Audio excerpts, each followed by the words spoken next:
Hello and welcome. Thank you for joining us this weekend. This is Enterprise Weekend, reaching you from Enterprise Television from the economic capital of Nigeria, Lagos. My name is Henry Igwebike, and today we'll be starting off as usual with our newspapers, and right after that will be our main conversation also for today. Please do well to be part of what we do have a say in what we say. You can always find and reach us at enterprisetvnews.com. We have today joining us via Zoom Dr. Olayinka Oyebile. He is an educationist and a public affairs analyst. Thank you so very much, Doctor, for being here. We truly do appreciate your time. Thank you very much. Thank you, sir. So let's start with the Saturday Punch newspaper for today. And we have a litany of stories here. Why 5,000 candidates with 300 plus UTME scores missed admission? That's a very big one there. And also, we have UK immigration crackdown jolts the Nigerian youths.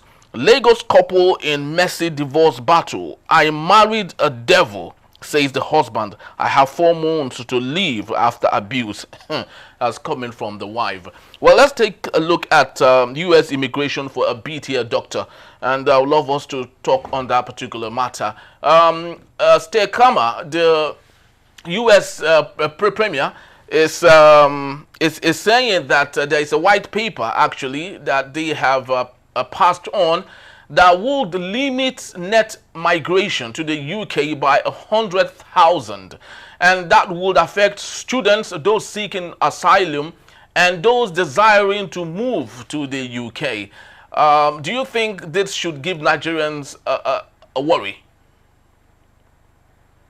Well, I think the issue of migration is a very complex matter, and I'm surprised that many European and American countries are treating migration as if it is a crime to migrate. Migration is as old as man.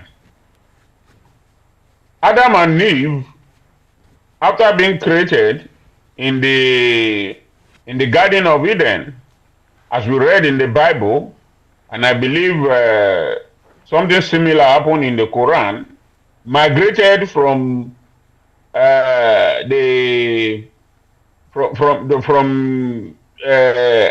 Eden. So also Abraham, and so on and so forth. So I think that as much as I don't want migration to be treated as an issue of crime or whatever, UK Britons or UK or Europeans and Americans, don't they migrate out of their countries? America is populated by migrants. So is UK itself. Without the contribution of migrants, countries will never develop. I hope they know. In fact, just yesterday, I saw that the president of Germany, forgotten his name now, said that without migration, Germany will be poor. That Germany will be a very, very poor country. Migration contributed or has contributed and continues to contribute to civilization. Unfortunately, when an African moves to Europe, he becomes a migrant. When a European or American moves to Africa, he becomes an expatriate. So we begin to, it's just like the issue of Mungo Park discovering River Niger. When people have been living at the bank of that River Niger since creation, when Mungo Park came, how many years and centuries or whatever after many people have been living there, and they said Mungo Park discovered River Niger. So the issue of migration, as far as I'm concerned, should not be treated as a crime. Migration contributed to development. It is a different thing if people migrate and they are criminals. Yeah. It is a different thing if people migrate and become burden wherever they migrate to. But the history of man is the history of migration. So migration should not be treated as if it's only Africans that migrate. Americans migrate, Germans migrate, Britons, UK, United Kingdom citizens or Britain citizens migrate. So migration is not a crime. Migration contributed to human civilization. So they should stop treating it as if it is a crime to migrate. That's just the way I see it. All right, very well, Doctor. But what do you make of our own sister, Kemi Badenoch, who has exacerbated the problem? She quickly forgot that the mother and the father equally migrated to the UK. It was as a result of their migration that she was born in the UK. Now she is the leader of the Conservatives, and rather than allow other people equally have the same opportunity she had as a result of the mother migrating to have her in the UK, she is one of those making it even much more difficult for others to have the same type of opportunity that she has. How bad is it? Well, Kemi Badenoch is just a different case entirely. At one point, I think she was saying the truth to African leaders, but at another point, I think she just overdoing it, and that is already showing.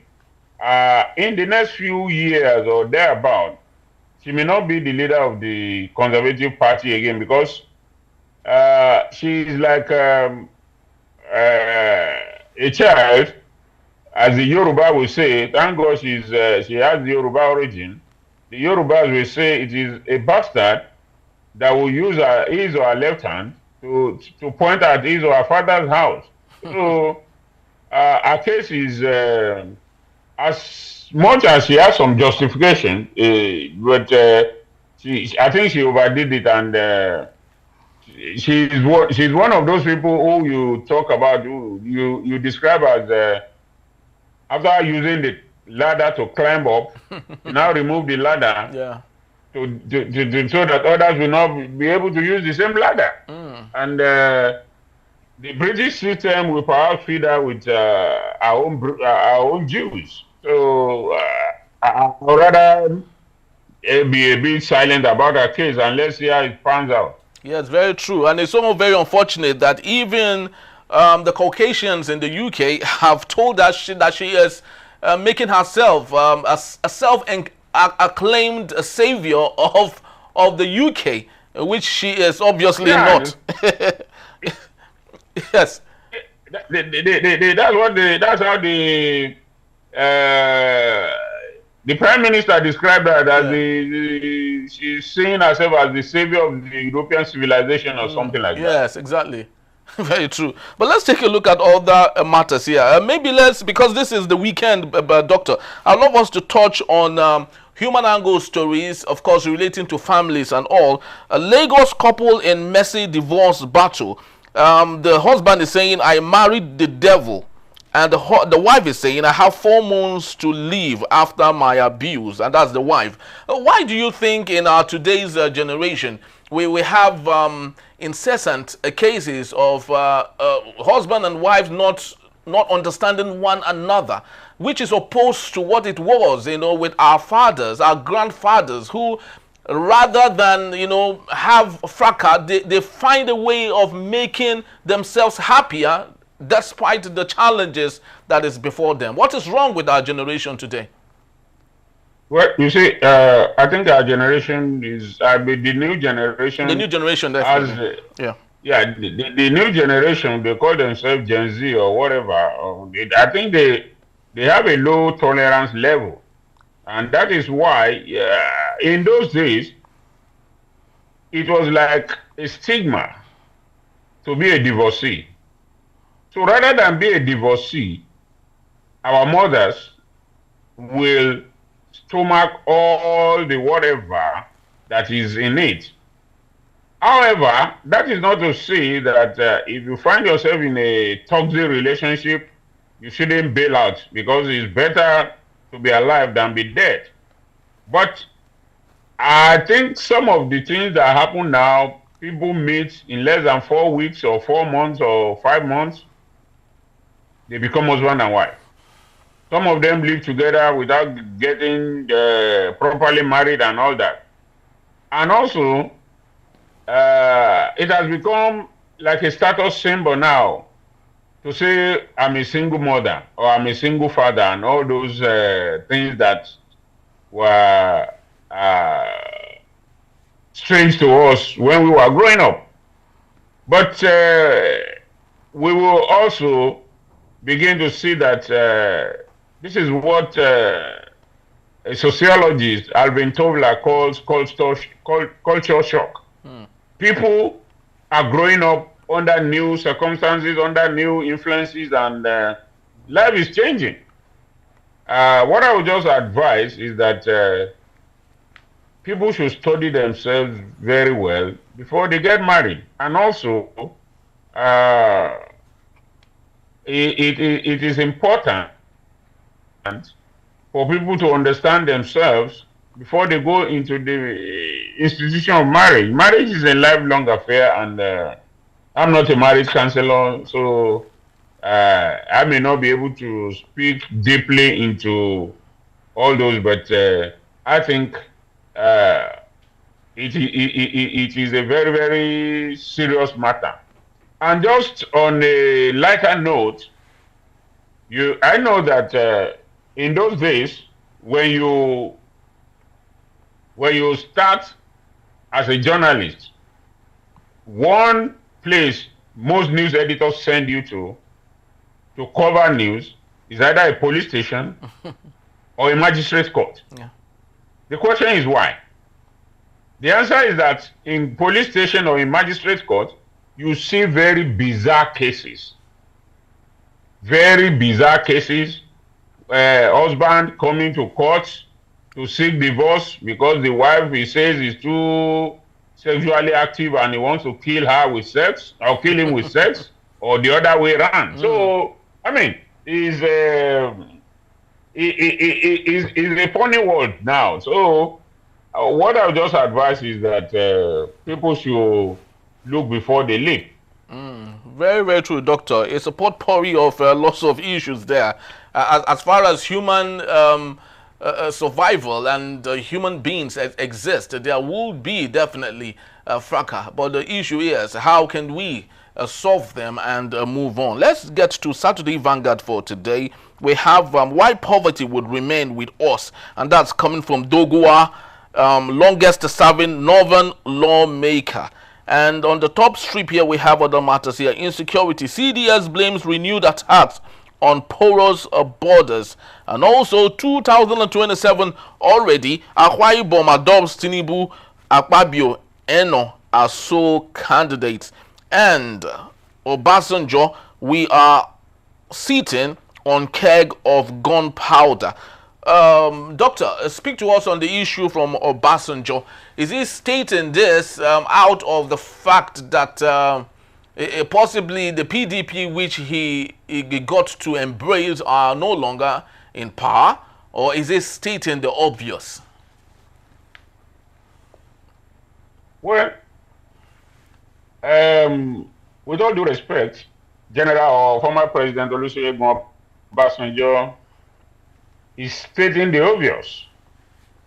But the question is, what was his contribution when he was Nigeria's president for 8 years?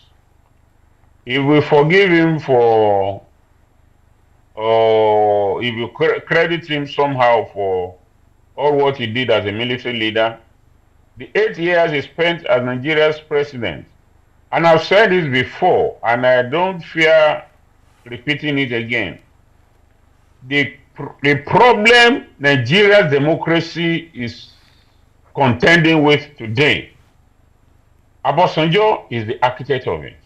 How, Doctor? As Obasanjo is the architect of Nigeria's problem with of Nigeria with democracy today, is that when he came in as a president, elected president, he had 8 years.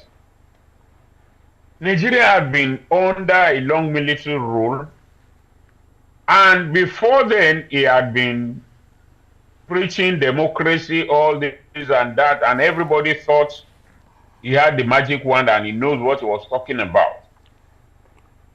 But when he came in, what is the positive contribution or the positive legacy that Obasanjo left to say that this is what Obasanjo did to entrench democracy in Nigeria? Nothing. How many governors were impeached illegally under his watch? How many PDP chairmen were removed under his watch?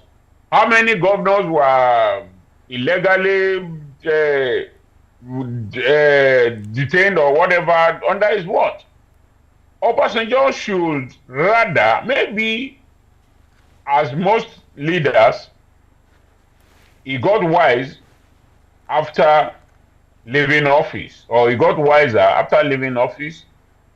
Then he should come out clean and say that, well, I agree, I made some mistake when I was president for 8 years. Because I've learned now, I am giving advice so that those who are there now will not make the same error I made when I was president. These are what I think we should do. People will take him more seriously. But for him to be sanctimonious every time, you write letter, you go to lecture, you are invited to program, and then you begin to lecture on Nigeria is failing because of insecurity. Nigeria is failing because we don't engage the youth. He should give us the template. What template did he use when he was president? So as far as I'm concerned, I think sometimes he's saying the truth, but the question many people will ask is, when you are there, what did you do? So Obasanjo should just save us all these holier than thou attitude. We have tested him, he failed. So he should, rather than coming out publicly, I think he should even seek audience with whoever is Nigeria's president and begin to advise them behind the door that, look, don't make the same mistake I made. These are what you should do. I think that's the way you should go about it, not coming out publicly every time and be talking as if he's the only man who has the solution to Nigeria's country. The country has given him 8 years. He never did anything wonderful or magical. So he should just enjoy his retirement and sit down on his farm and face his library projects and all those things. It's very, very true, Doctor. Maybe apart from the our debts, making it possible for all of them to be forgiven, there were lots of things that he did not do. What we see today in the APC, where there are mass defections from other parties to the APC, was equally obtainable during his days with the PDP. Almost every state. Oh, yeah. Yes, every state, from the northeast to the north, south, everywhere, is just the eagerness of the PDP, you know, was so alarming, such that even the stakeholders said it's possible the PDP might rule Nigeria for 60 years. So what we see today is a reputation of what we have seen before. But just before we let you go, Doctor, let's speak to other matters here. Why poverty would remain with us, Doguwa, longest serving northern lawmaker, when this is coming from one of Nigeria's longest serving lawmaker. So the question is, why is he there, Doctor? Does he understand why he is there? You know what? The comment I have for Doguwa is just like the same thing a flip side of what I told, what I just said about Obasanjo. This Doguwa, is it not the same character who came to the House of Reps one time with 4 wives and 17 children, or how many, and displayed them that that's his achievement or whatever? So the 24, 25, or 26 years that he has been in the National Assembly, What contribution has he made? All the money they are collecting, what has he done with it? Marrying more wives and bearing more children. So he is part of those contributing to the poverty of Nigeria, which is 16, or how many children did he claim he had? Yeah, he has the other time. I mean, you see, Nigeria is just populated by circus show personnel. People who just think that they can say anything, and it is not their fault. It is because Nigerians are too forgiving and too forgetful, sort of. Why should somebody like Dogua come out and say why poverty still exists or will persist in Nigeria? All his 16 children or so, how many of them are into productive things? What has he done with those 16 children? What is their contribution to the Nigerian economy? Rather, he's taking money from the national purse to spend and expend on his crowd, and then he's talking about poverty. Who should be talking about how poverty is wrecking Nigeria? Is it from people, somebody like Dogua, that he should be talking about poverty in Nigeria? Please, as Fela Nikolako will say, second base, Jare. These people are just they are just clowns. Very, very true, Doctor. Because one would wonder why, someone who understands his terrain very so well, it remains there for a very long time. And I'm very sure that when you get to his community or his the place that he administers, you would see places where there ain't no boreholes there. Primary schools are there, it's not taken care of, no contribution whatsoever to the community. It's actually very, very sad, Doctor. I'm very familiar with Kano, so I know what I know what you are talking about. All those guys are just I mean, I don't want to even talk again about those guys. Those guys are just there milking the nation and deceiving their people with their so-called activities. Let's just forget about those guys. Very true, Doctor. In less than 2 minutes, Doctor, if you may, let's talk about Akwa Ibom. 2027, Akwa Ibom adopts Tinubu, Fabio Eno as sole candidates. Do you think it is becoming too early that our politicians, rather than concentrate on good governance, are more into the next election? Pastor Omo Eno, the governor of Akwa Ibom State, one cannot say in the last 20 plus months what he has done, really. And here we are talking about 2027. Don't you think this is a bit sad? You see, the APC has become the gravy train that everybody is struggling to board. And the answer is simple. President Bola Tinubu was a governor for 8 years. And as they say, he's a master strategist. That policy statement, which he made on the day he was inaugurated, without any thoughts, without any research, without any background knowledge or whatever, has brought a lot of money into the coverts of the federal government, state governments, and local governments. So every governor, especially those who are on first term, and every local government chairman will die to support or display their support for Tinubu, because for the first time in the history of Nigeria, local governments and state governments are getting more than they have ever got under any president. And this money they are getting has not percolated down to the populace. So the governor have a lot of money to play with. The FCC or ICPC is not on their trail. They've got so much money which they can spend anyhow. So why will they not support Tinubu for 2027? Of course they will. It is on very, very unlikely that there's any first-time governor or even any governor at all.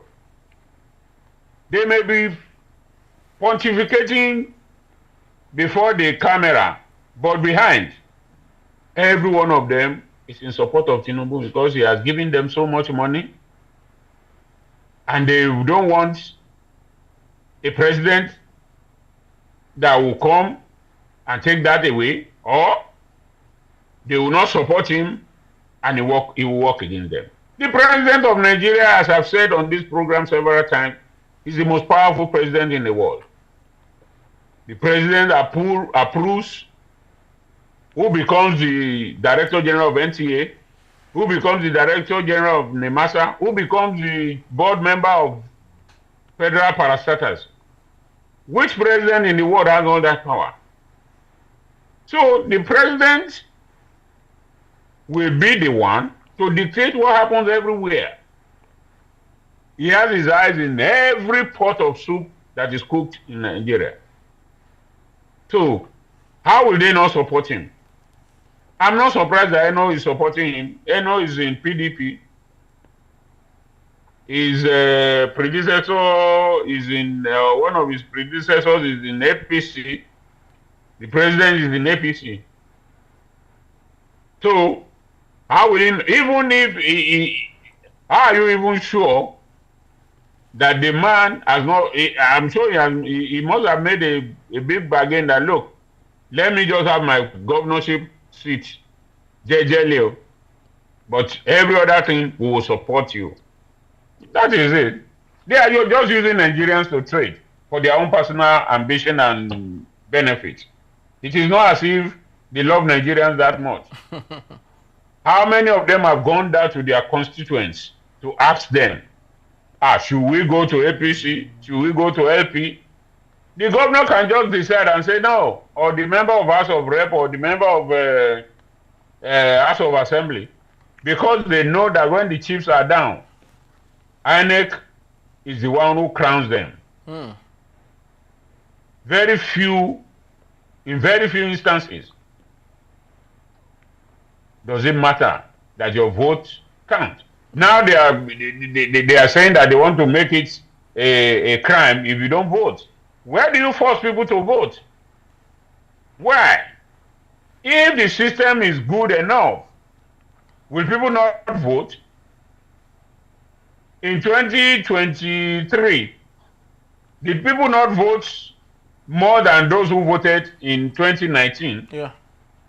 I believe more people voted in 2023 than those who voted in 2019. Yes. But because of what has happened, they know that apathy has entered. Many people will not want to vote again because they will say their vote will not count. As much as I will not support that idea, but I believe it is the way they are doing that is making people not want to vote. So that they want to force everybody that you must vote. You can you can force a horse to the river. You can't force it to drink water. Many people who obtain PVC in Nigeria today, they obtain the PVC just like many people are obtaining the NIN because they know that one day you might want to do something with government. They say, where's your PVC? If you don't have PVC, you will not have this. But it's not written on the PVC that I have PVC, therefore I voted. But people collect PVC and know 100, but have never voted in their lives. So what are we talking about?